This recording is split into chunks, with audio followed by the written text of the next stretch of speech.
We have Mark Jewelers, magazines, Kickstarter variants. What a strange list. Let's get into it.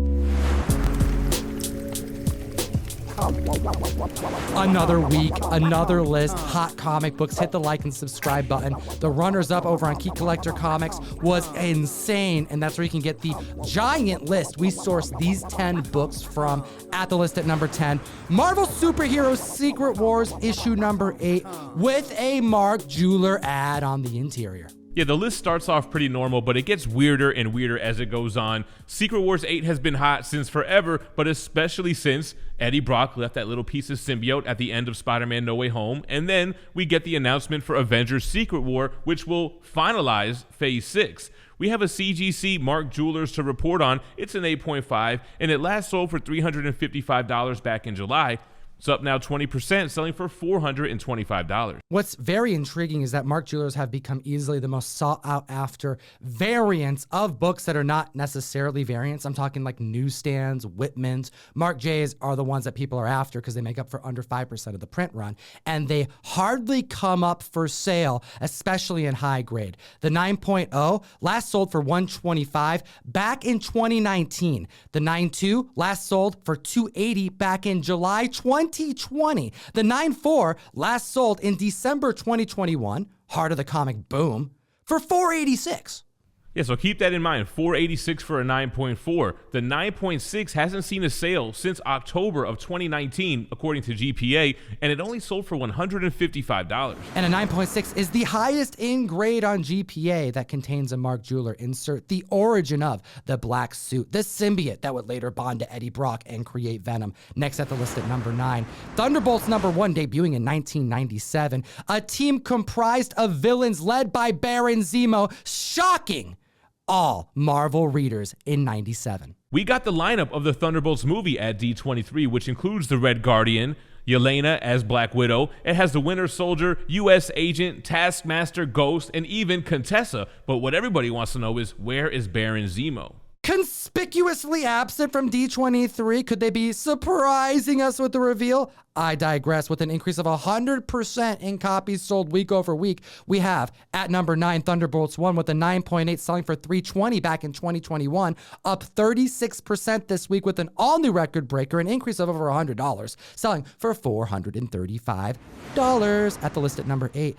Jason Goes to Hell, the final Friday number 1, debuting in 1993. Could you believe it, that it would take till 93 for Jason Voorhees to make his first comic book official appearance? Yeah, it only took 13 years and 8 movies to get a comic book, and collectors are now figuring out that it might be a good idea to pick up that first appearance in comics. We're seeing Disney rides. Hey, why not horror movies, especially when you have a CGC 9.8? Now, it sold for just $260 back in 2021. It's up now 54%, selling for $400. This book was polybagged, came with 3 collectible cards. It was also glow in the dark, and on the inside, they misspelled Jason Voorhees at the list at number 7. We got some prototype key comic books to discuss. Tales of Suspense 31, debuting in 1962, a pre-hero book, The Man in the Iron Mask, the prototype Doom. We just got done talking about the prototype Hulk Zemu in last week's video, and here we are. A CGC 5.0 sold for $256 back in 2019. It's up now 95%, selling for $500. You can definitely see the inspiration behind Dr. Doom's faceplate with this prototype,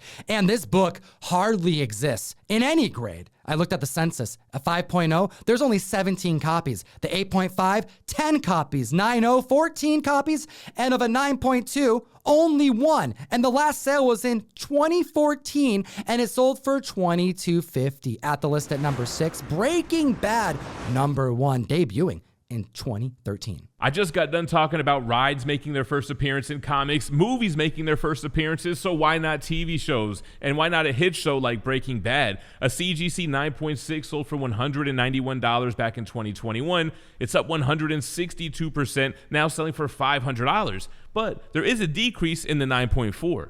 Last 9.4 sold for $325. A member got a good deal with a 15% decrease, selling for $275 this past week. This was a San Diego Comic-Con 2013 promotional giveaway limited to 500 copies. So there are not a lot of copies on the census. 9.2, there are 5. 9.4, 13. 9.6, 22. And 9.8, 27.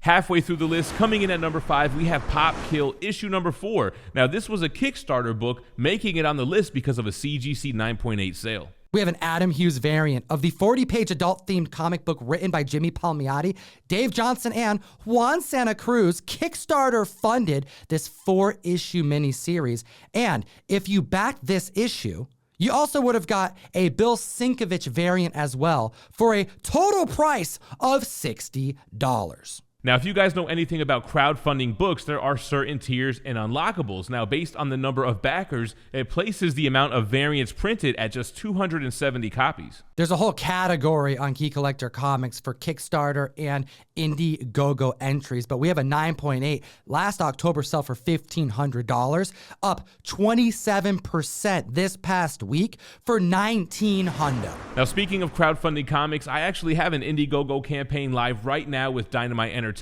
We did an exclusive variant to their Vampirella Year 1 Issue 1, and it's drawn by my daughter Jade Hope. She did a beautiful homage to Ultimate Fallout 4, the first appearance of Miles Morales. The campaign's only 30 days, so check it out before it ends. Link in the description. Let's support the next generation of comic book artists. Keep an eye out on these crowdfunding variants. Sometimes they get hot. At the list at number 4, Wizard number 11, debuting in 1992. We have a Spawn cover by Todd McFarlane and a 9.8 that last sold publicly back in 2014 for $200.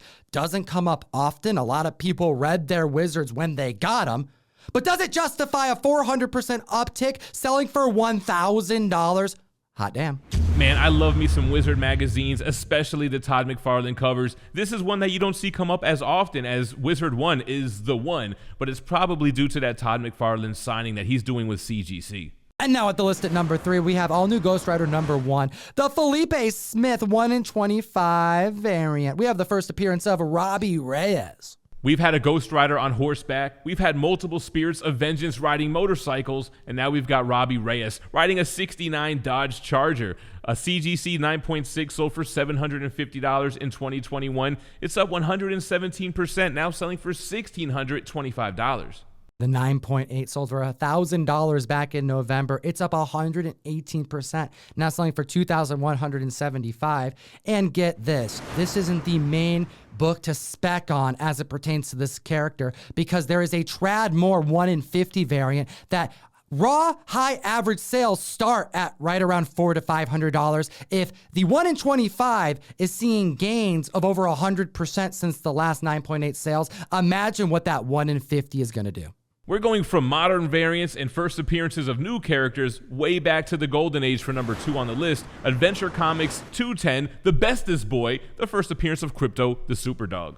We have a 6.5 that sold for $5,050 back in 2021, up 52%, now selling for $7,700. That's an increase of $2,650. And we have an on-screen appearance. I mean, Super Pets happened. The Rock, Kevin Hart, debuted over the summer.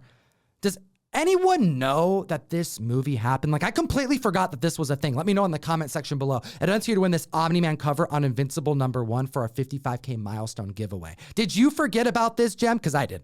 It's not that I forgot about it, but I just looked at it like a kid's movie. I didn't really think it was going to affect the collectible comics market. I got to know what the community thinks about this conundrum, because the movie turned a profit, and really it's the only thing that's happened in the last year. I digress, because we have teamed up with David Mack with a Cutter cover on Something is Killing the Children, issue 25, 2 different variants going out at random. Give me an excuse to send you comics every single month. Join the October mystery mail call, ComicTom101.com, and at the list at number 1. Let's get strange. with Doc Strange.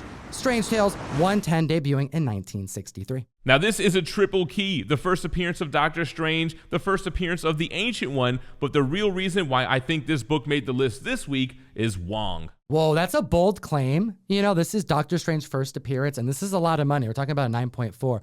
But I don't disagree with you, Jem. I'm looking at Fire Guy, and he's shaking his head as well. We think that Wong has become a fan favorite that's ascended since his debut. And we have a 9.4 that last sold in 2019 for $55,200, up 30%. Now selling for $72,000 for the first time in comic book history. Hot damn. Not only has Wong become a fan favorite in the MCU, but I just got done reading Strange issue 6, which is the Clea Strange-led book, and is basically a Wong issue. Now check this out. The book just sold for $72K. A CGC 9.2 sold for $72,000 in June of this year. And that sale in June was within a month of the Doctor Strange Multiverse of Madness movie debuting. The only thing that's happened since then is She-Hulk, which makes this strangely high of a sale make a little more sense. We appreciate your time today, comic fam. As always, Geek responsibly and stay minty fresh. Enough said. Join myself and Gem Mint and all my friends on the best new place to buy and sell collectibles, whatnot, dollar start auctions that last as little as 15 seconds long. I just bought a collection at Rose City. So many graded comics I'm going to be bringing to the mic every single Wednesday. Join myself, support all my homies, and take a look at these 2 other videos. We made them for you. Links in the bio for everything. Have a great week.